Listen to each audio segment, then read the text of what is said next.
다양한 분야의 명사를 초청해 삶의 지혜를 들어보는 시간 지혜다락방. 안녕하세요. 저는 김미진입니다.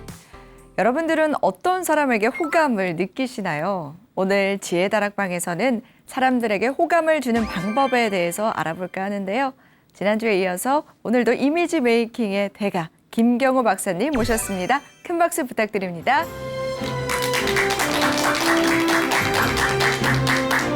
박사님 안녕하세요. 네, 반갑습니다. 네, 요즘 어떻게 지내고 계시나요? 요즘 뭐 두문문출하고 있는 시대 아닙니까? 네. 근데 저희 같은 강사들은 또 활동 영역이 줄어들잖아요. 근데 다행인 것은 전 세계 우리 750만 재외 동포분들이 계신데 네. 여기저기서 또 이 줌으로 강의를 하게 됐어요. 네. 그래서 더 많은 분들을 요즘 만나고 있어서 나름대로 또 행복한 면이 있습니다. 네, 오히려 세계 각지의 많은 분들을 만날 수 있는 또 기회가 되기도 네. 했네요. 지난 시간에는 복을 부르는 인상에 대해서 말씀을 해주셨는데 네. 오늘은 호감 주는 방법에 대해서 말씀해 예. 주신다고요? 예, 호감에는 법칙이 있다. 법칙이 있다. 네. 그럼 박사님은 어떤 분에게 호감을 느끼시나요? 저렇게 저를 응시해 주시고 긍정적으로 눈빛을 보내주시는 분들 요즘엔 거의 눈밖에 보이질 않으니까요. 네. 마스크 써서. 네. 네. 그럼 눈빛이 더 중요해진 요즘이네요. 얼핏 보긴 그렇지요. 이제. 그래서 오늘 강연 많이 기대가 됩니다. 또 많은 걸 배울 수 있어서 더 네. 일상생활을 많이 활용할 수 있을 것 같다는 생각이 드는데요. 네. 지금 바로 강연 청해 듣도록 하겠습니다. 큰 박수 부탁드립니다.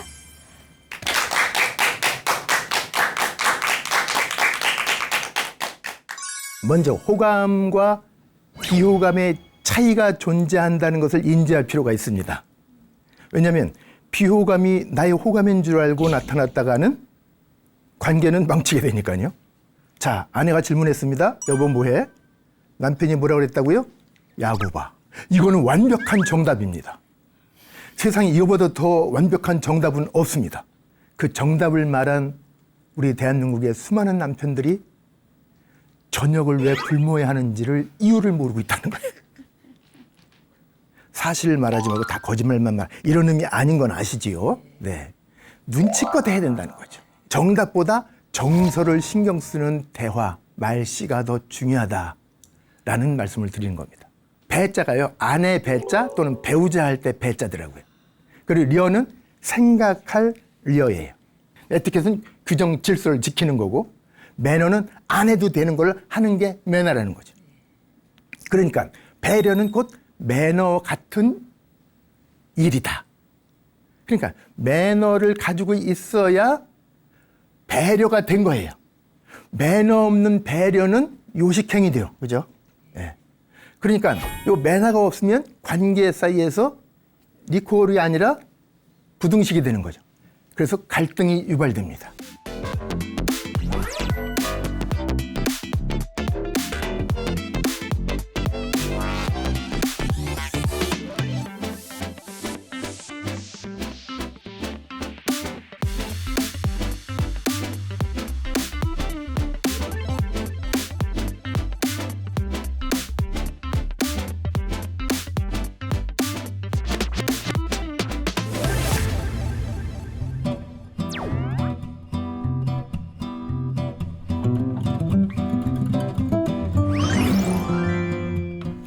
세상의 모든 사물과 현상에는 원인과 결과가 존재하게 되잖아요. 네. 그 원인과 결과 사이에 내재하면서 보편적이거나 필연적으로 불변의 관계를 형성하는 것이 있습니다.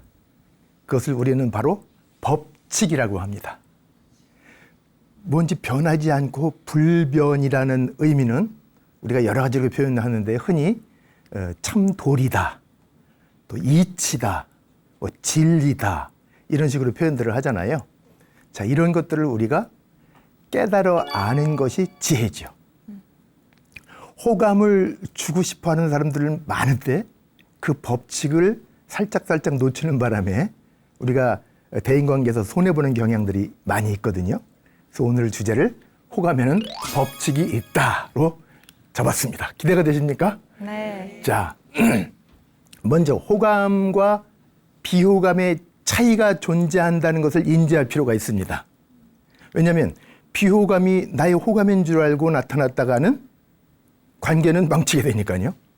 그래서 차이를 제가 연구해 보니까 대략 이런 겁니다. 물론 멋지게 꾸미고 아름답게 연출하고 좋게 보이고 다 좋죠. 그거 이전에 우리가 지지난 시간에 2번에 걸쳐서 공부했던 내용들을 한마디로 요약하자면 첫 번째, 자기 인식의 차이가 있다는 겁니다. 내가 나에 대해서 느끼는 감정, 생각, 정서, 평가 이런 것이 긍정적인 사람과 부정적인 사람은 표현이 다르겠죠. 겉으로 나타나는 표현이. 자, 나는 당신과 뭔가를 열심히 잘해서 윈윈 서로 상호 유익을 주는 관계로 할 수 있어, 자신 있어 하고 긍정적으로 생각하는 사람과 나 같은 거 이껴짓게 뭐 하겠어요 하는 사람에게는 무슨 차이가 있을까요? 두 번째 차이. 바로 표정과 태도, 자세의 차이가 나타난다는 겁니다. 벌써 평가는 시작되고 있는 거 아니겠어요?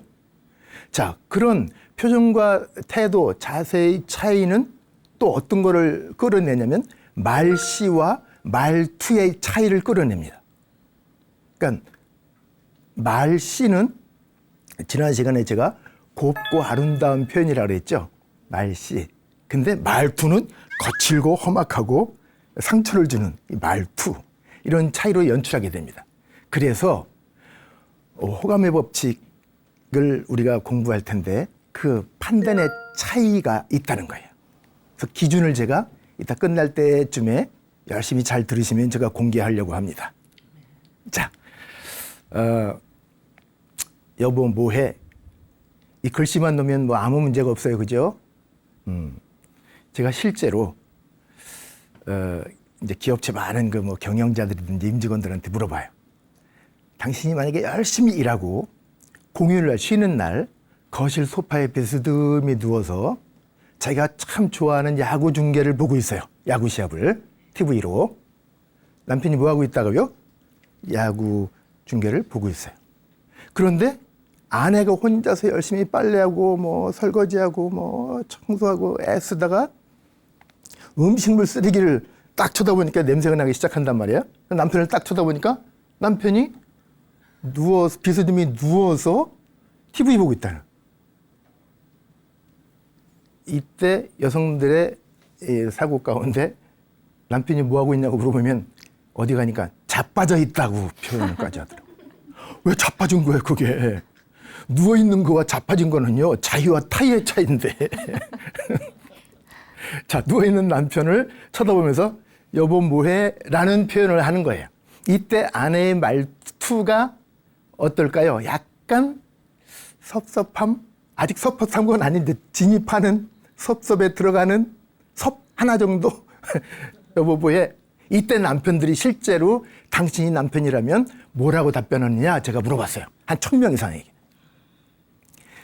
이 중년 이상의 아저씨들이요, 3가지를 답변을 합니다. 근데 프로테지는 비슷비슷한데 그래도 1위는 왜 그럽니다. 자, 상상이 되시죠? 누워있는 남편에게, TV 보는 남편에게 여보 뭐해? 이랬더니 속마음은 뭐예요? 음식물 쓰레기 얘기 아니겠어요? 근데 왜? 이런 거예요.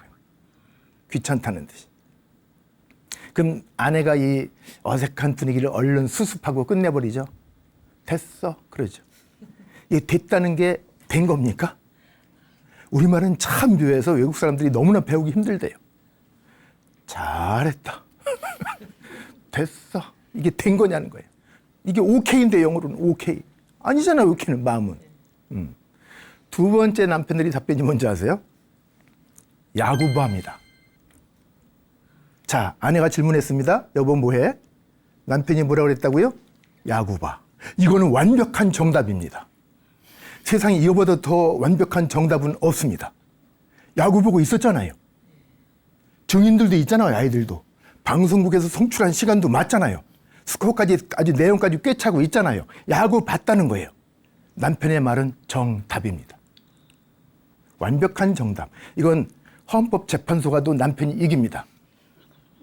뭐냐고 해서 야구 보고 있어서 야구 봤다고 했어. 정답. 그런데 그 정답을 말한 우리 대한민국의 수많은 남편들이 저녁을 왜 굶어야 하는지를 이유를 모르고 있다는 거예요. 세 번째 답변은요. 작가가 쓰기만 하면 됩니다. 스토리라면. 여보 뭐해? 하면요. 자는 척 한다는 거예요. 대답도 안 하고. 귀찮다고 하지. 자, 그래서 사실을 말하면 우리가 학교에서 시험 볼 때는 만점을 받을 수 있었는데, 칭찬받았는데, 사회에서, 대인 관계에서, 특히 호감이라는 이 거창한, 거대한 명제 아래서는 사실을 말하면 이게 위험할 수도 있다라는 거예요. 그렇다고 제가 사실을 말하지 말고 다 거짓말만 이런 의미 아닌 건 아시지요? 네. 눈치껏 해야 된다는 거죠. 그래서 제가 깨달은 진리 하나가 뭐냐면, 제 초등학교 동창끼리도 자꾸 사실만 말하는 친구 있어요. 너 옛날에 꼴찌했잖아.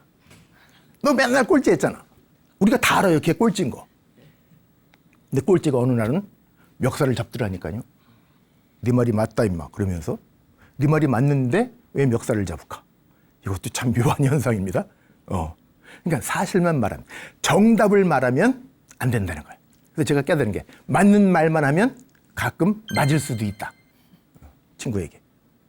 그래서 의견까지 겸하는 이제 말투가 있죠. 내 생각엔 텔레비 그만 봤으면 좋겠어. 음식물 쓰레기 코로 안 들어가 지금? 이거 좀 버려주면 안 되겠어? 이렇게 하면 나 죽게 일하고 온 사람이야 지금. 자기도 할 말이 있다는 거예요, 상대방도. 그러니까 이건 공감이 아니라 이건 핑계 정도의 의견을, 순수한 의견도 핑계로 받아들일 확률이 크다는 거예요. 세 번째 뭡니까? 정서예요. 그러니까 정답보다 정서를 신경 쓰는 대화, 말씨가 더 중요하다라는 말씀을 드리는 겁니다. 자, 하나 더 들어가 볼까요? 호감에는 이제 무기가 필요하겠죠. 특히 요즘처럼 마스크 쓰고 다니면 눈밖에 안 보이는데 다 멋져 보입니다. 눈밖에 안 보이니까. 그러니까 마스크 쓰니까 우리가 얼굴 표정 뭐 대충 해도 다 이렇게 가려지니까, 군대말로 엄폐를 하니까 좀 조금 편한 거는 있는데, 나의 진가를 제대로 연출해서 보이기는 조금 또 이게 난해한 측면도 있습니다. 자, 남편이 열심히 일하고 이제 퇴근 시간이 가까우고 야근도 해야 되고 지금 막 바쁜데 아내한테 전화가 왔어요. 뭐라고? 머리가 아프다고. 이때 남편들의 대답을 또 물어봐주세요. 제가 직장인 교육을 30년 이상 하다 보니까 이런 건 제가 통계를 많이 내봤습니다. 첫 번째, 내가 의사냐? 당신이 알아서 해야지. 나도 바쁜데. 이래요. 내가 의사냐? 요약하면. 두 번째, 병원에 가봐. 그래요. 빨리 병원에 가봐. 세 번째는, 약사 갈까? 그래요. 조금씩 뭔가 좀 향상되는 느낌은 드시지요. 네 번째요, 진짜 두통약을 사오는 남편이 있어요. 알았어 하고 끊고. 다섯 번째는 왜 그런지 눈치를 탁 채가지고, 아, 어젯밤에 이런 일고 고민하더니 이게 두통이 그 두통이 아니구나 해서 얼른 가서 아내와 함께 근사한 곳에서 식사하면서 그 얘기를 대화로 풀고. 센스가 있죠. 그래서 제가 생각해 보니까요, 공감이 아니라 내가 의사냐 할 때는 만감이 교차하는 거 아니겠어요? 그때 그 남자가 더 낫었을 수도 있는데 이런 생각까지 막 들지 않겠어요? 병원에 가보라 이 얘기할 때는요, 이건 불감 수준입니다. 수준 상태가. 약사 갈까? 그러면요, 둔감 수준입니다. 공감이 아니라 둔감.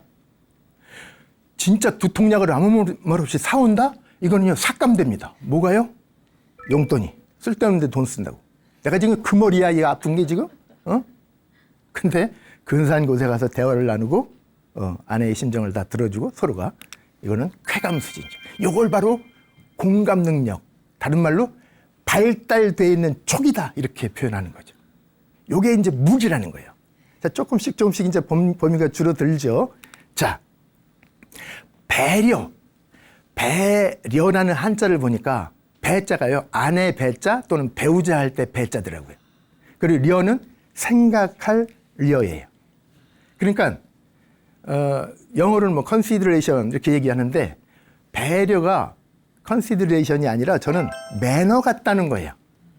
배려라는 것은 상징적으로, 또 김경호 교수가 나와가지고 배려는 매너랬어 번역하면 이렇게 말씀하시면 안 됩니다.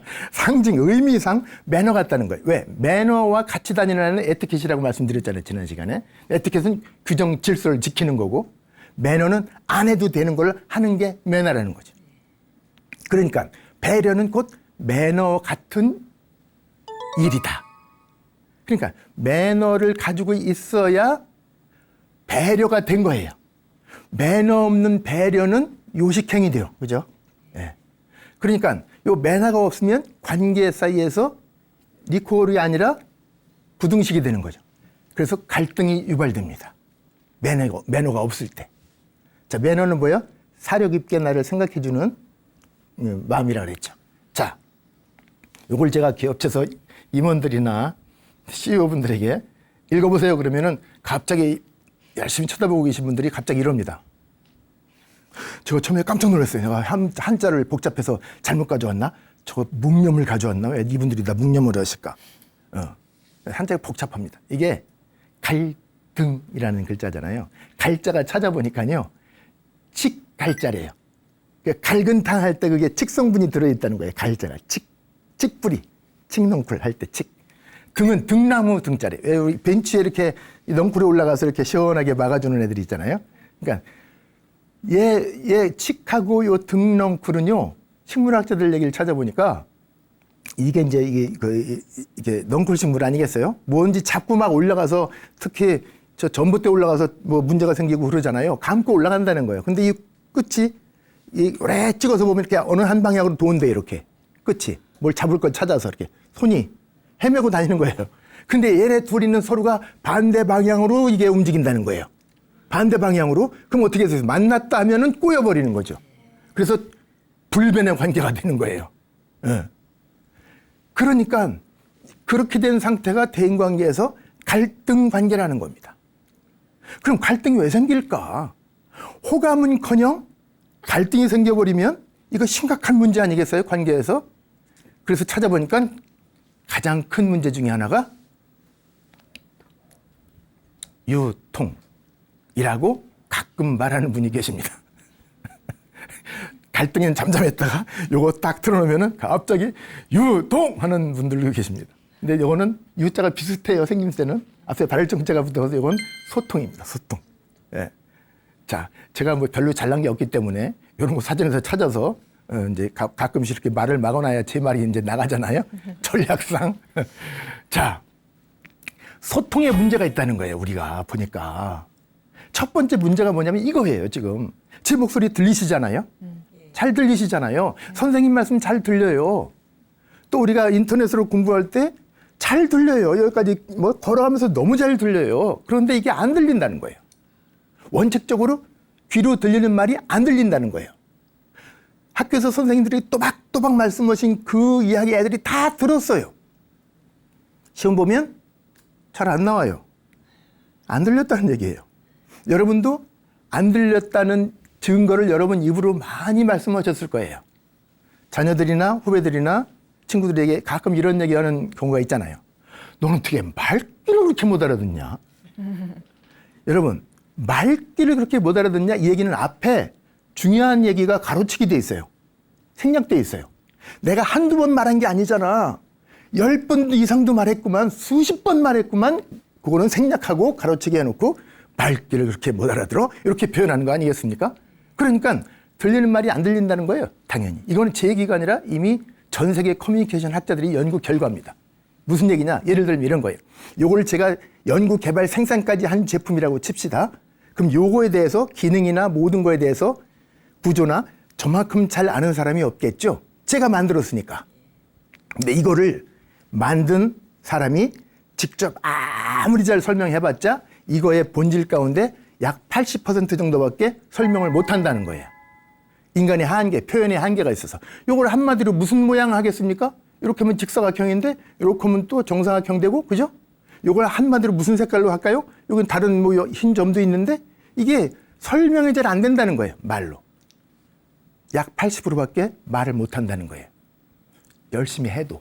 근데 듣는 사람이 또 요즘 뭐 적극적 경청, 뭐 액티브 리스닝 이렇게 귀를 기울여서 열심히 잘 들어, 메모하면서 녹음하면서 잘 들어도 80%에서 또 80%밖에 이해 흡수를 못 한다는 거예요.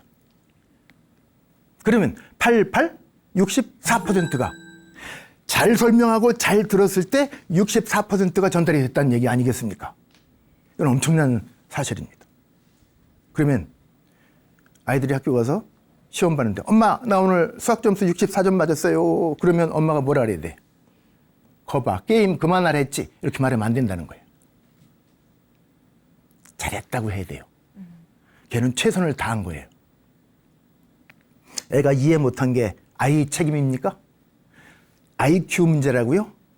IQ 검사 학교에서 다 했는데 가르치는 선생, 저희들 같은 선생의 문제도 있지 않을까요? 그 IQ에 맞게 가르쳤어야지 그러면. 그런 거 아니겠습니까? 그러니까요. 모든 구조가 64%가 만점이에요. 전 깜짝 놀랐어요. 대한민국의 거의 모든 자격증 시험이 60점이 커트라인이더라는 거예요. 60점이 합격이에요. 60점 합격. 와! 면허증이 나오고 자격증이 나온다는 거죠. 그런데 이거 가지고 오만방자면 안 되겠죠. 왜? 100점짜리도 있기 때문에. 그럼 100점짜리는 오만방자면 될까요? 나이 위에 없어. 아니죠. 그 문제 출제한 사람도 있는데. 초월적인 존재가 있다는 거예요. 그러니까 들리는 말이 안 들려요. 그래서 요거 가지고는 안 돼요. 그래서 더 필요한 말이 하나 더 있습니다. 여기 뭐냐면 보이는 말이에요.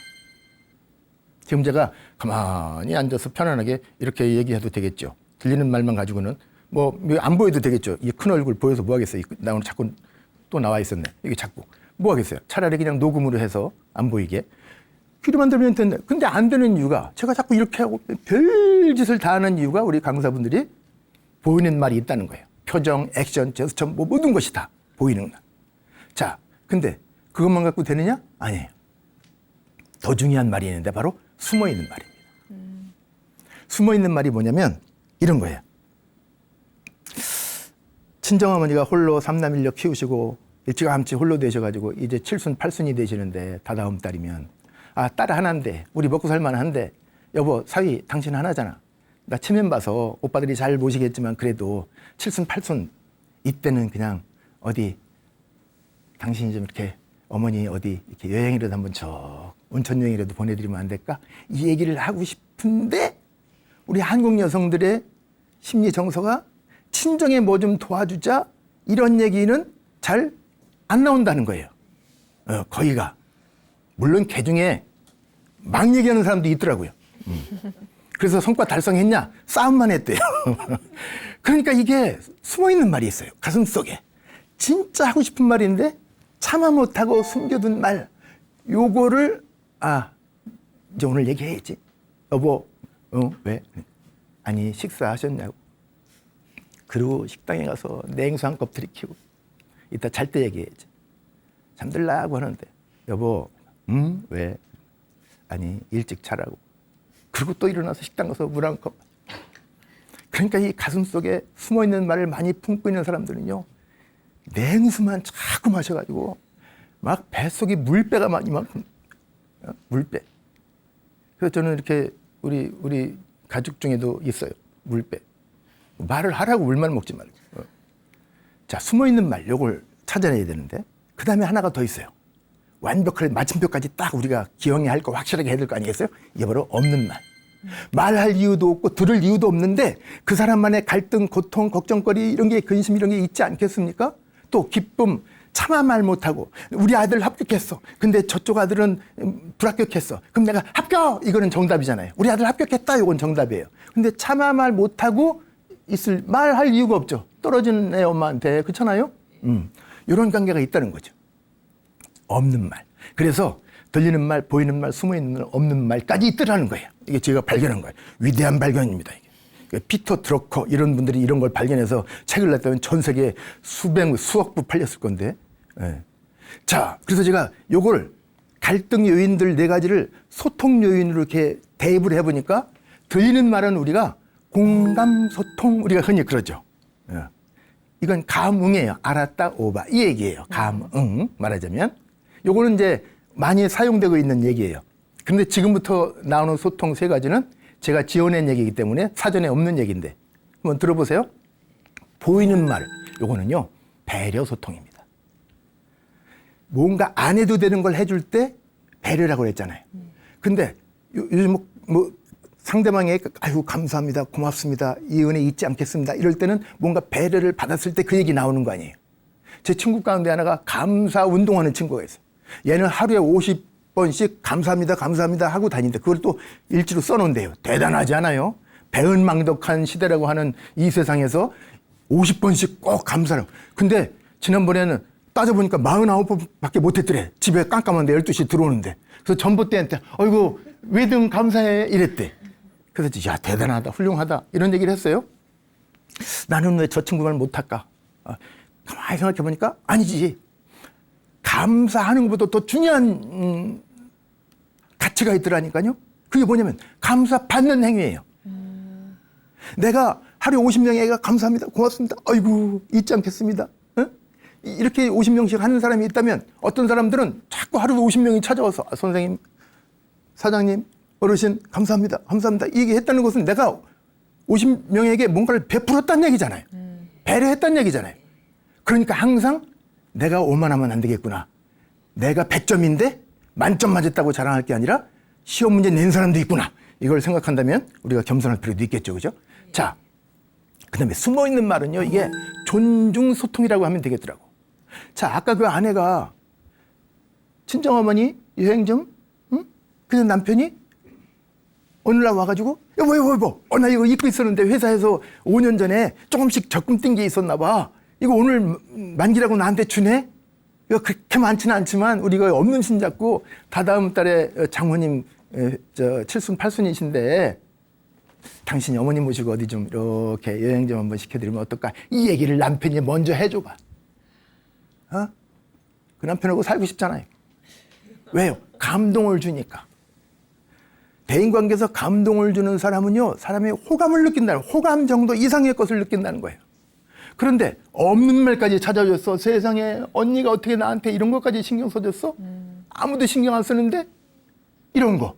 이때는요, 섬김소통이라고 제 이름을 쳤어요. 이건 받들어 섬기는 거잖아요. 어? 이때 입에서는 나오는 소리가 뭐냐면 감격입니다. 감탄사가 나온다는 거죠. 그러니까 이게 점점 밑으로 내려갈수록 이게 깊이가 커지지 않습니까? 이런 걸 우리가 한번 신경 쓸 필요가 있다는 거예요. 자, 저 사진이요. 이렇게 뭐 연출해서 찍은 사진이 아니라는 거예요. 예전에 사진 기자분들이 찍은 그 이제 전 세계에서 모여서 사진을 놓고 평가하는 퓰리처상이라고 있다고 해요. 기자들만의 제출하는 상. 현장 탁 찍은 거. 멈춰 있는 사진. 여기서 1등한 사진이래요. 감동을 줬대. 전 세계에서 보는 사람들한테. 이게 뭐냐면 잘 보세요. 멈춰 있는 사진이기 때문에 조금 해석하는 필요가 있어요. 배경 설명을. 저기 지금 서 있는, 저게 울고 있는 듯한 저 소녀는 그 동네 집시래요. 우리말로 그냥 막 거지 정도. 남루하잖아요, 지금. 저기 좀 어르신은 이 동네에 아주 훌륭한 유지분이래요. 돈도 많고. 자, 그런데 여기까지는 이해가 돼요. 그런데 지금 정지 화면이라 따져볼 게 있어요. 자, 저 어르신이 지금 슬리퍼를 딱 중간에 있단 말이에요. 지금 위치가. 뺏고 있는 건지 주고 있는 건지 따져봐야 돼, 일단은. 그죠? 확실하게. 뺏고 있는 건지 주고 있는 건지. 뭐겠어요? 주고 있는 거랑 주고 있는 거. 그러니까 이제 감동을 일으켰어요. 저는 저 기사를 보고 그때 어린 마음에 제가 뭐라고 어떻게 생각했냐면, 아이고 어르신 지금요 제 발바닥 좀 보세요. 쟤는 원래 저기 신발보다 더 튼튼해요. 지금 곰발바닥처럼 이렇게 돼가지고요. 그런 거 필요 없어요. 제가 지금 먹고 살 게 궁한데 저거 줘서 뭐하게, 저걸 볶아 먹어 삶아 먹어 집에 가지고 가면 뭐 어디다 써 먹어요. 이런 마음이 생기고 차라리 그냥 돈 많다며 한 10만 원 주세요. 그럼 제가 그 다음날 가족들이 생계 유지가 되지 않습니까? 라는 정답을 제가 제 입에서 확 나왔어요. 정답이죠. 여러분이 제라면 슬리퍼가 필요합니까? 10만 원이 필요합니까? 그런데요, 며칠 있다 또 나와, 신문에. 그래서 다시 한번 다른 방법으로 볼까? 왜 자꾸 나오지? 보니까, 난 정답을 말했구나.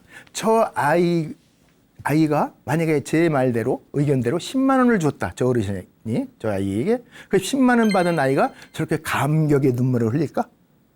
몰라. 저 뒤에 새로 짓는 아파트 같은데 저걸 하나 준다면 또 몰라. 어? 그리고 전 세계 사람들이 이걸 이렇게 이 사진만 보고 감동을 받을까? 10만 원 줬다면? 아니 100만 원 줘도 아닐 것 같아 그거는. 그러니까 제 생각이 잘못됐구나 라는 걸 깨달았어요. 아유 어르신 그냥 신발 신고 가셔요. 저거 그냥 가시다 무슨 못 찔리면 파상풍 걸리면 돌아가십니다. 막 이런 걱정도 생기고 막 이게 다 허사였어요 제 얘기. 예. 자 이것이 진정한 배려라는 거죠. 저게 자비심이라고 말할 수도 있죠, 그죠? 자 호감과 비호감의 판단 기준 아까 제가 후반부에 말씀드렸다고 한 약속 열심히 들어주시니까 제가 공개할게요. 호감의 법칙 전문성 곱하기 친밀성입니다. 전문성 곱하기 친밀성이 바로 호감이라는 법칙을 만들어낸다는 거죠. 자, 전문성이 뭡니까? 자기가 하고 있는 어떤 일이든지 간에 그게 알바 일이든 경영자리든 정치가든 사회 리더든 가정에서 어른이든 학생이든 자신의 신분과 역할에 가장 탁월한 전문성을 발휘하려는 아니 발휘가 될 때 남들은 호감을 느낀다는 거예요. 또 하나 축이 있죠. XY 이 격자 이론 축에 친밀성. 친밀성은 다른 사람에게 다정하고 따뜻하게 쉽게 접근이 가능한 그런 능력을 말하죠. 근데 이게 이제 놓고 보면 전문성이 떨어지고 친밀성도 떨어진다. 간혹 보여요. 제가 볼 때. 제 초등학교 동창 중에도 있어요. 어느 초등학교는 밝힐 수가 없습니다. 그래서. 서울 자양초등학교로는 밝힐 수가 없습니다. 거기는요, 전문성이 떨어지고 친밀감도 없어요. 그러니까 얘는 늘 그냥 은둔한 외톨이형 같이 그냥 있는 거예요, 혼자. 아무도 다가오지도 않고 지도 다가갈 노력을 안 해요. 밥도 혼자 먹고. 자, 그런데 전문성은 아주 높아요.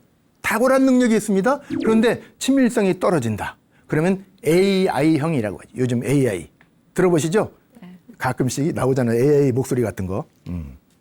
거의 이제 우격다짐 내지는 아나무인 내지는 감정이 별로 없는 너무나 건조한 듯한. 그런데 반대로 친밀성은 엄청 좋아요. 그냥 어디 가든지 만나면 친해져 바로. 그런데 과연 그 친한 것이 그 단계의 친한 것이 호감으로 이어질 수 있느냐? 아니라는 거예요. 왜? 전문성이 없기 때문에. 잘하는 게 없어. 그럼 짠 이것만 잘하면 되는 거예요, 늘? 오빠, 언니 이것만 잘하면 되는 거예요? 아니라는 거예요. 이때는 순종형으로밖에 갈 수가 없다는 거예요. 여기서 순종형에서 나오는 심리학에서 말하는 그 현상이 뭐냐면 착한 사람 컴플렉스라는 거예요. 난 좋은 사람이야. 나는 화 안 낼게. 그것도 이해할게. 이렇게.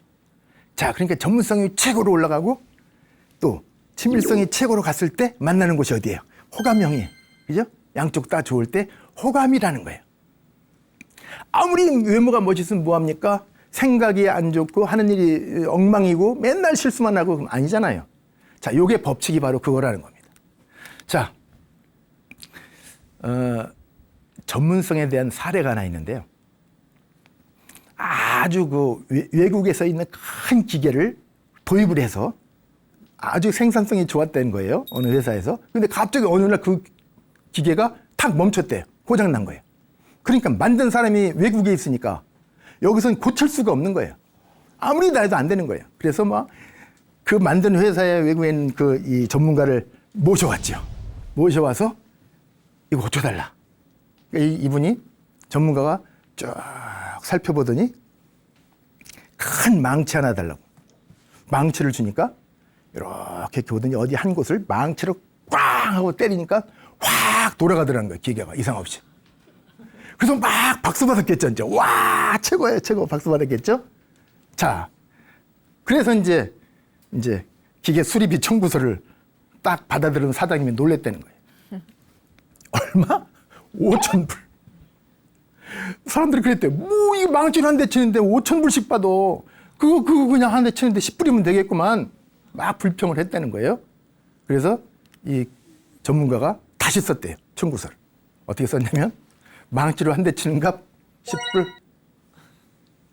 어디를 쳐야지 고쳐질지 아는 그것을 찾아내는 것이 4,990불. 합계 5,000불. 그래, 이유 없이 줬다는 거예요.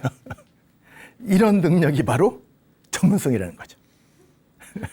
그래서 우리가 전문가, 흔히 사회에서 전문가 고수가 되려면 뭐 1만 시간의 법칙 이런 얘기 나와 있잖아요. 계산해보니까 하루 3시간씩 10년 걸려요. 근데 뭐 10년 안 가도 되죠. 하루 6시간이면 5년이고. 그죠? 9시간이면 2년 반으로 되겠네요. 그러니까 그거는 무슨 얘기냐면 꼭 그 기간이 사람마다 다르겠죠. 그죠?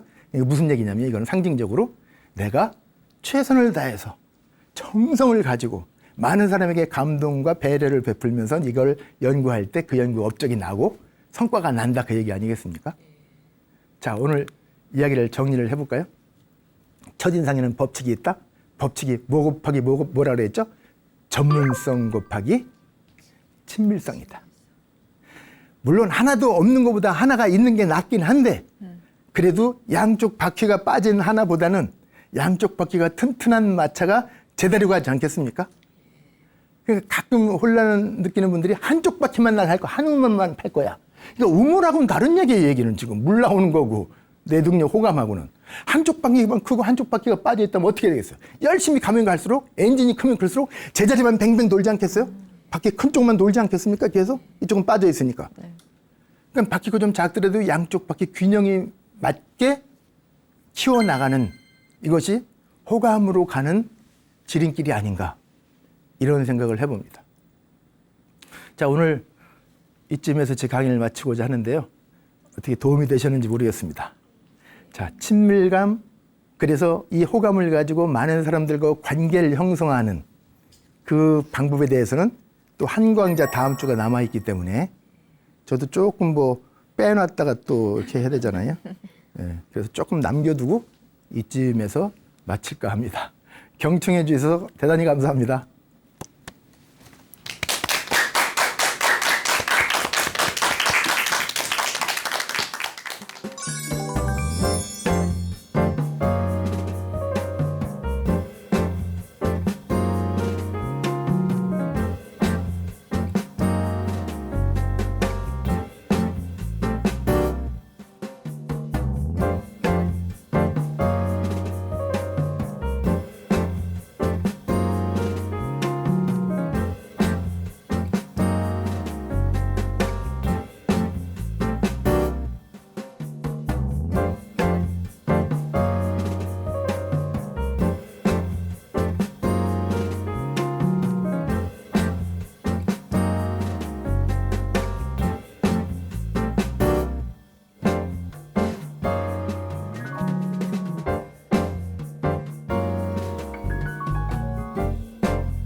네, 박사님의 강연 잘 들었습니다. 이 호감형이 되는 방법에 대해서 전문성과 또 친밀성 두 가지 네. 측면에서 말씀해 주셨는데 이 둘 중에서 혹시 더 중요한 부분이 있을까요? 이제 그거는 기능이라고 한다면 네. 이거를 이제 감싸는 보자기, 가방 이게 네. 바로 자비심, 아, 배려심, 네. 정성, 상대방에 대한 관심 네. 이런 거겠죠. 어찌 보면 진심이 있어야 그렇죠. 된다는 거네요. 그 토대 위에 아. 그 토대 위에 이것이 쌓여져서 올라가야 되겠죠. 네. 쉽지는 않습니다. 네. 저도 늘 뭐 애쓰고는 있는데 네. 저 싫어하는 친구들 많아요. 어쩔 수 없지만 다 친할 수는 없으니까 우리가. 네. 아, 그럼 일상에서 호감을 줄 수 있는 아주 사소한 팁 같은 걸 하나 알려주실 수 있나요? 사소한 팁이라고 한다면 네. 이런 것 같아요. 그냥 누구를 딱 만났을 때 우리가 저 사람이 어떤 사람일까 이렇게 판단하지 말고 일단 저 사람은 어떤 장점이 있는 사람일까? 누구나 인간은 360도 방향에 뭔가 잘하는 건 있기 때문에 네. 내가 보는 측면에서는 좀 어줍지 않고 아니다 싶어도 그럼 저 사람은 어떤 능력이 탁월할까? 좀 이런 호기심, 관심 요걸 가지고 좀 이렇게 본다면 네. 내 눈빛이 달라지겠죠. 네. 그럼 상대방을 대할 때 좀 관심을 가지고 그렇죠. 배려하는 마음으로 네. 진심을 다해서 대한다면 또 호감을 줄 수 있는 나한테 그거겠네요. 해코지하려고 목적을 가지고 다가오는 사람도 그 사람도 양심이 있다면 감동을 받을 수 있는 거잖아요. 그러니까 이제 우리가 한 번에 무슨 계약 끝나는 게 아니기 때문에 네. 오랜 시간 속에 나에게 진심을 발견한다면 상대방도 변화가 생기겠죠. 네. 오늘 강연 참 실생활에서 많이 이용할 수 있을 것 같다라는 생각이 드는데요. 이제 다음 주에 강의가 한 번 더 남았습니다. 다음 주는 어떤 이야기 해주실 건가요? 저도 마지막 또 저 9회전 뭐죠? 이게 야구의 그 9회 말 네. 투아웃에 네. 홈런을 쳐야 되지 않겠습니까? 그래서 제가 준비해둔 무기가 하나 있는데 귀인을 만나는 방법이에요. 귀인을 부르는 이미지 리더십이 있다는 거죠. 그 제목을 설정해 놨습니다. 네. 관심이 많이 드는데요. 다음 주 강의도 많이 기대하도록 하겠습니다. 오늘 강의는 여기서 마무리하겠습니다. 함께해 주신 여러분 고맙습니다.